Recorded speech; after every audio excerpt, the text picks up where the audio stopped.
Hello everyone, this is Endgame Mars. We'll do another unboxing of the breakdown of the demo. This is Nioh. Hopefully I'm saying that name right. But Nioh is just a best way to summarize it, and a lot of people would probably summarize it as a Dark Souls samurai, or Samurai Souls, or basically Dark Souls and a samurai universe, or Japan universe, which is nothing wrong with that. It's the best way to describe it because it's pretty much what it is. They basically, Team Ninja pretty closely just followed the playbook of From Software Soul series, and which there's nothing personally wrong with that. I don't mind when games copy other games, as long as they provide their own, uniqueness into their own features, and just bring a new, outlook of the light of the mechanics and the style of the game, which is no problem at all in my book. Bring on more copies if you will, but as long as you provide something new to the series. To summarize, or just to give you an idea, is that the game follows a guy named William, and basically you're a European who comes to Japan, and you're searching for someone who stole your guardian, and you're trying to get her back, and basically that's to summarize the story. Now, I won't give really too many spoilers or show too much of details of the game, because it's basically a Soul series is all about, or Soul games or Soul-like games are all about the first time experience, where you don't know what's going to happen next. So I'm going to really show you the first level of things. But the game does offer a lot more to the Souls idea and series than, let's say, this Dark Souls series. This is more of a loot version where you acquire mini gear and lots of equipment throughout the game, because each equipment has different levels and experience and so forth, and as you use the weapon you raise your familiarity with that weapon, which provides more better status to that weapon. As well as you can upgrade the said weapon. Let's say if you like this weapon's status and abilities, you can soul match, which increases its weapon's level but also keeping all of its abilities. As well as you can change the appearance of the weapon to an appearance of a different weapon if you prefer a different weapon style or look, if you will. So I always thought that was kind of cool. As well, the same factors can work with the armor, which is amazing because you gotta admit, sometimes there were some armors that you preferred the way they look better, but you didn't like their their attributes and status and abilities and so forth. Well, this game allows you to change the appearance of the gear to do what you like, as long as you found the gear and have can be able to mimic the imagery of that gear. It's a pretty cool idea, and I really appreciate it. And I love how much little functions and features they add into this game that Soul series don't look over. Like, I love when the games do bios and stuff like that, and breakdowns of 3D model observations of characters, because it gives a little bit of appreciation of what that the developing side did to make those creatures or monsters or characters. Because to me, I love game art. It's in my name of my channel, so I love to sit down and look at people's work. And it's always appreciated to allow the developers develop it in the game where I can sit down and look at their game and give a bio and brief down about that character and its historical features in real life historical design.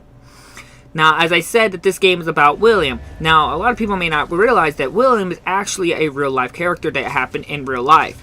Now, I'm not going to say the story is realistic, but it's a loosely based idea of what happened in real life.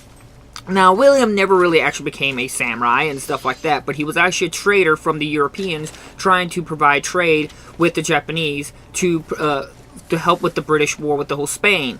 Now, I won't go into full details because I'm not a historian, but I thought that was fascinating that we have a real life kind of representation of a character that happened in the past. Now, a lot of people may not even be aware of that. They just saw a game and you play this game and it looks like the Witcher character, so therefore that must be him. Now, it's a very interesting idea, and I say if you're really interested in it, look it up. Now, there's lots of people who've already covered historical facts about this character and how it represents this character. Now, it's not based on a true story. It's kind of like how us in the Western, we have the Abraham Lincoln's a vampire slayer. It's just a different look and outtake of just a historical character. And it's supposed to be respectful and stuff like that. Now, there's even a grave for the William here in Japan in real life. So, it's about being respectful and just a creative outlook of what some people could envision of what the great story was like. But all in all, the game is just like Soul series. You dodge and weave, you time your attacks, and you parry and you block. As well as you unlock more abilities with those said weaponries and skills, because at first you're new to weaponry, but as you get better and your art becomes better, you unlock more abilities with said equipment, and you get to choose them, as well as choose what kind of abilities you want to attach with that equipment. Now, there's 3 only complaints I really have with the game. The first complaint is that, well, this is the main one, and it's not really something that's bad on the game. I just don't find it useful, or frankly, it kind of hurts the experience. And that is Living Weapon. Basically, it's ability that allows you to use your guardian, that's your spirit within you, to transform your weapon to a powerful, almighty weapon. And I wasn't a big fan of this because I thought it kind of hurt the overall experience of the weaponry and the challenge of the game by this factor of, how do you say, that it's too powerful. There's a few times, I only used it a very few times, and in the making of this video, that I felt that that living weapon provided too much strength, and it allowed me to defeat certain opponents when I shouldn't have been able to defeat them. So I don't really care for the living weapon feature. I actually highly recommend it. If anyone has played this the first time, don't ever use the living weapon. I actually am going through the entire game without using living weapon, and it's a lot more funner, and I felt like the experience was better. But if you're having a hard time, or you don't really like a challenge, the living weapon is there to provide a little bit more ease of use.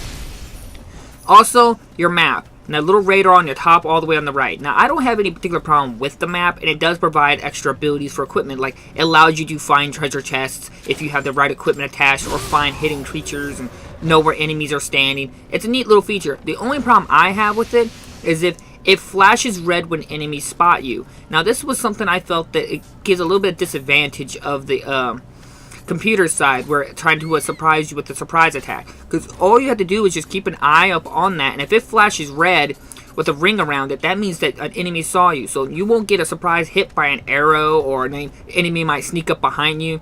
I thought this was a little bit hurt the experience of you being on equal level with your enemy. I just felt that that's something they probably could have changed with maybe a future sequel. And just other summarizations, it's just, of course, little other problems here. Certain things were a little, like, the enemies were a little bit more predictable, and they're able to, a little bit more easier to manage. I won't go around saying this game is like an easier version of Soul Series. It's got its own difficulty problems here and there.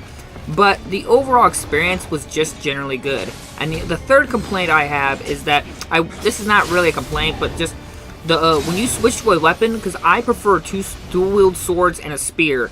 I wish the game had a feature where you can actually set it up where when I switch to my spear or my sword, it will automatically switch to my preferred stance. Like the spear, I prefer high stance, and then the dual wields, I prefer mid stance. Now, I wish I could just immediately switch to my spear and be automatically set on high stance. That way, because that's my preferred stance. You can't do that. It's only on set by my experience. I have not found no way to change in that. Is that once you switch over to your last stance it'll switch over to that stance. I just preferred if they allowed me to have an option to be able to say, hey, when you go to this stance, you be that stance, or you go to that weaponry. As well as there's bows and rifles, old gunpowder rifles, as well as a cannon. There's several kinds of weapons. There's swords, there's spears, there's an axe and hammer, which is the same thing, as well as I can't never pronounce the name, a kanoji, which is basically a chain, like a small blade attached to a little hard rock metal piece at the back, what's all connected by a chain. It's a very unique weapon, and it's very hard to use in real life, by my understanding.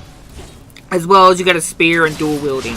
Now, there's not a lot of variety of kinds of weapons, but each weapon has its benefits and strengths, and it's something you should take in mind. Like I said, I prefer 2 dual wield swords and a spear. Now, the game is all-around great. It provides many functions and features that the Soul series doesn't have, and it has as well as its own benefits and strengths to it. I have to highly recommend this game if you're in the Soul series, but if you are already somebody who does not get into the Soul series or find them too hard, this is not going to change your opinion. It's still a hard and fun, hard challenge for those who may not have the skills to do so. But those who do, it's well worth the experience, trust me. The game's fun, and I hope that they do a deal.